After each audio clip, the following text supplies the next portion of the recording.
So, aliens are real. The government told us they have a spaceship now, and it feels like nobody cares. Like, do you guys care? Fuck yeah. Yeah, I'm like a day late, but apparently all the major newspapers was talking about how there was a Navy whistleblower that was getting blackballed by the government for trying to tell Congress that we have a working spaceship. And like all the newspapers were focusing on this big conspiracy and how like it's not right to get blackballed. And I'm just like, we have a fucking working spaceship. What the fuck? The whistleblower, by the way, isn't some random intern with low-level clearance. It's David Grush. He's a 14-year vet of the Navy, and as of 6 months ago, was actually running the program meant to study UFOs for the government. Like that's his job. His job was to tell us that they're aliens.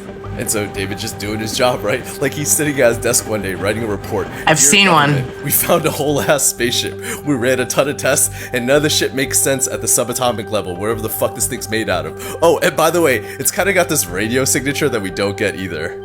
Oh, and to top things off, David's old coworkers came out to testify on his behalf. Like, they're like, yeah, that dude's a stand-up dude. And we saw the same thing, but we just want to get promoted, so we kept our mouths shut. Like, if you had shown me that tabloid last week, I'd have been like, oh, fake news. Like, that can't Why? be. But apparently, it's fucking true. Because the last 50 years, all the governments of the world have been collecting UFO fragments, and we're just now Beat me finding up, out. Scotty.